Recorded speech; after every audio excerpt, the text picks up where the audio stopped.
Thank you for staying with us. And now we'll look at the front pages of the papers.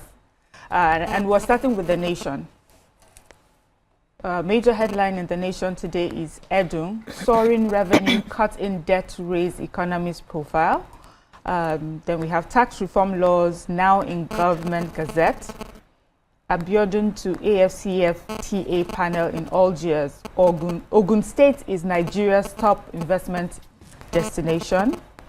Let's not toil with all sector, Minister cautions union. This has to do with Labour Dangote meeting brokered by the federal government to end face-off, yet to agree. We have EFCC grills Sujimoto, CEO, over 5.7 billion naira contract fraud. We have court to hear Oshun Council's funds application, September 22. Okpebholo employs 1,000 cleaners, outsourcing of jobs end. And finally, at the bottom strip, we've got UTME cheats, face 3-year ban. Police probe body at National Assembly car park.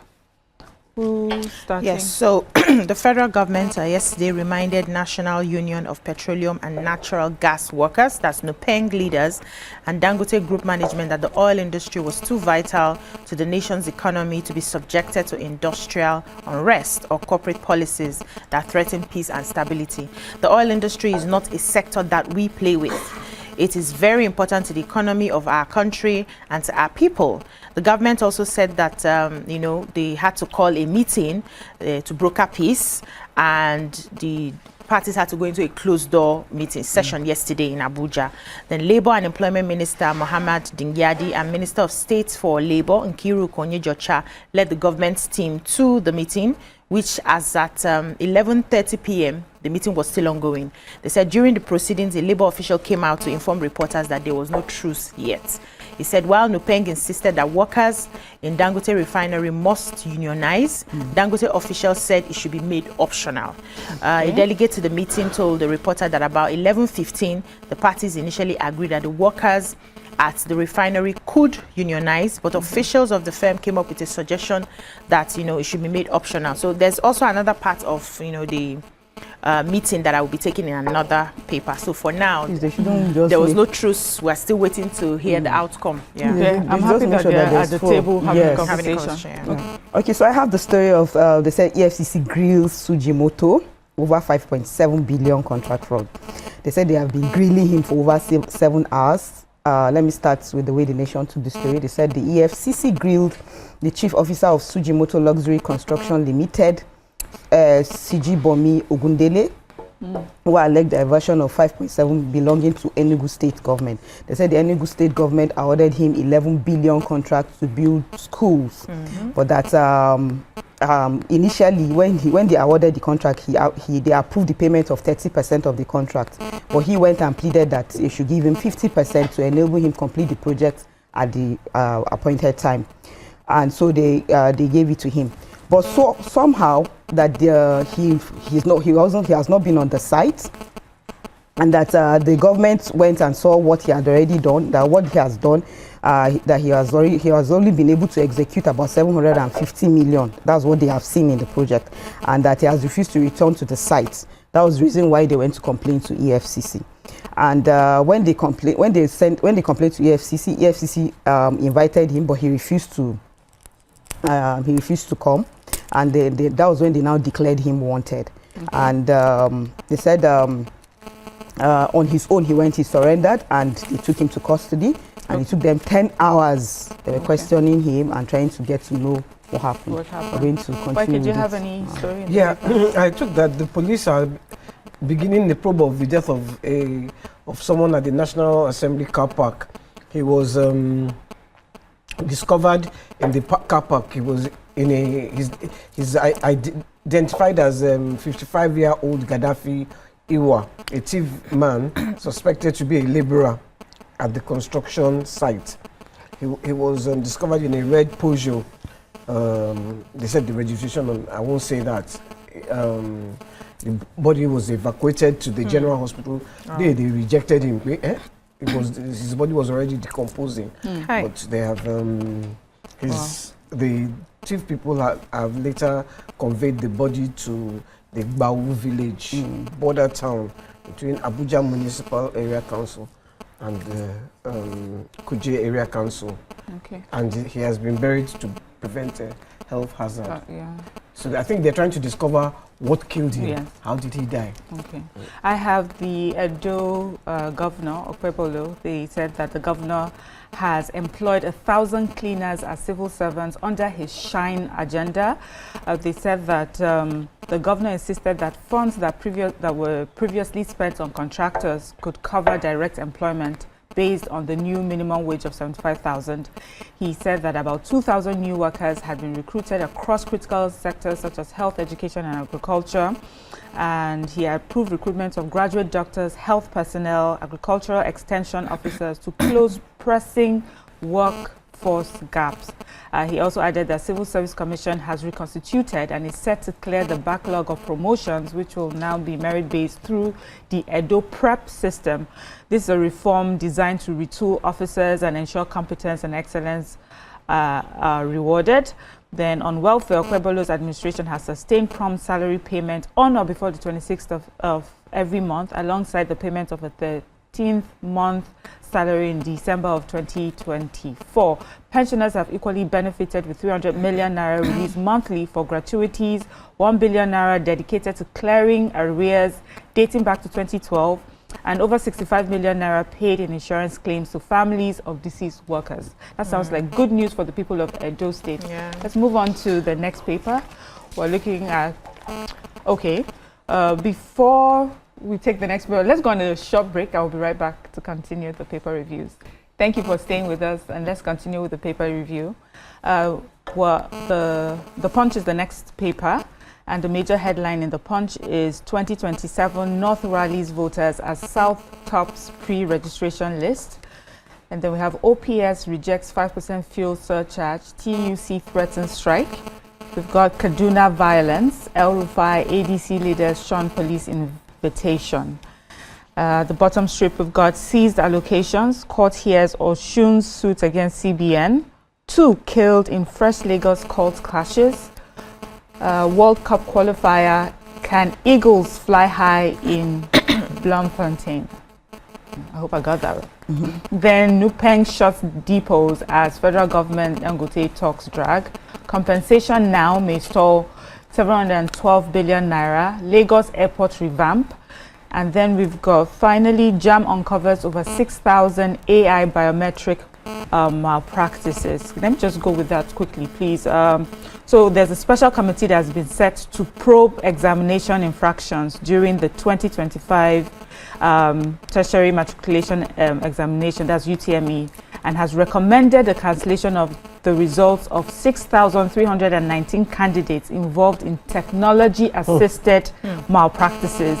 So the panel was constituted to, the special committee is headed by the founder of the Albino Foundation, Dr. Jake Ekpele, and then he presented his report to JAM Register.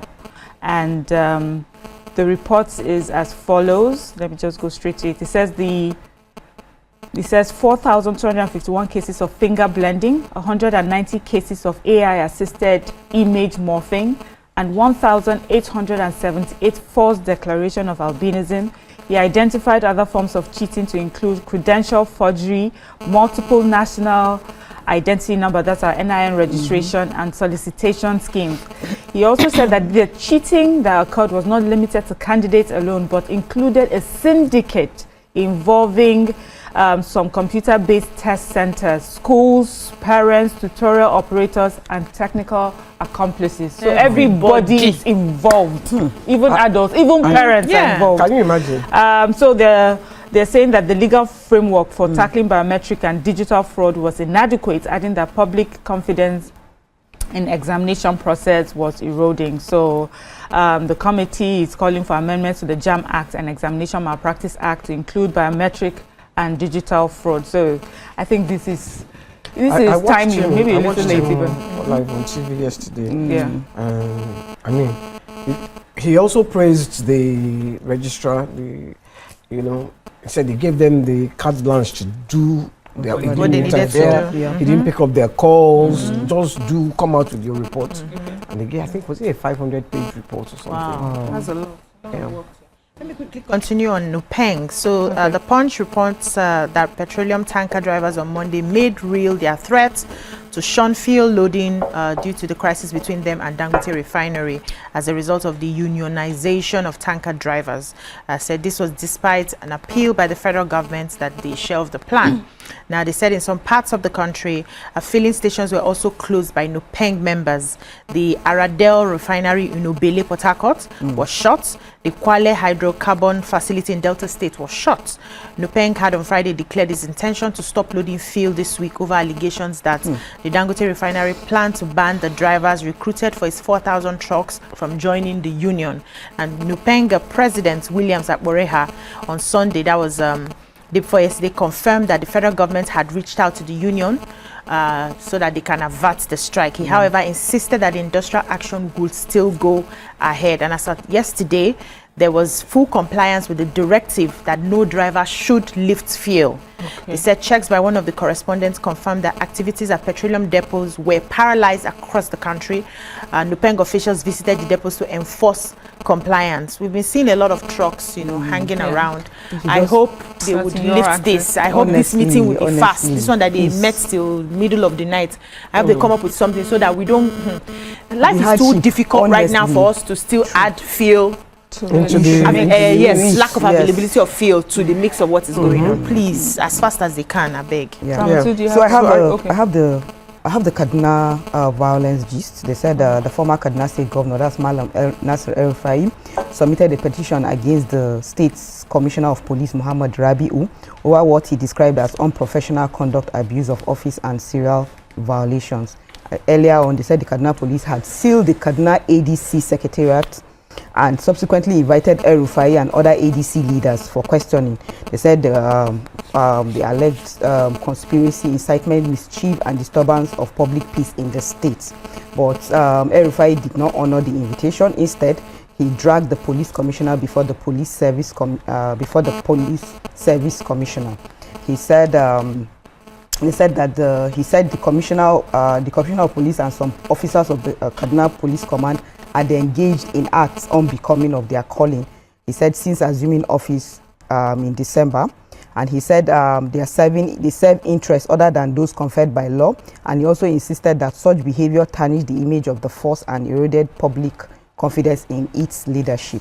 But meanwhile, they said the Commissioner for Internal Security, that's Dr. Shehu Shuaibu, accused the ex-governor of stabilizing the hard-won peace that he has been able to achieve, especially in the light of the ADC setbacks in the recent by-elections, and warned anyone who dares to threaten it, be it Nasir El-Rufai or any of his accomplices, will be held accountable. So I took the story of the 2 killed in the Lagos cult clashes. They said the Ibejuleki area of Lagos was thrown into chaos again as rival groups who are suspected to be cultists had violent clashes. You know, taking the story last week of one at the Masquerade Festival, they said now again that one was attributed to cult violence. Now again, it has happened again. And the Lagos State Police Commissioner, Mr. Jimo Oluhundari, had on Tuesday announced increased security patrol across Lekki, but that a 19-second video came out on that Niger Confra, and they showed one of the victims in a police van lying lifeless. Then another one was killed and his hand was cut off by the cultists, and another one had deep machete wounds on him. So I always wonder what the essence is. Honestly, why is I'm even thinking, what are they thinking? Why all this violence? What are they thinking? Why you cut off the hands of a person? Why you what? Ego. I mean, those are the questions, but we need to go on a short break, and we'll be right back.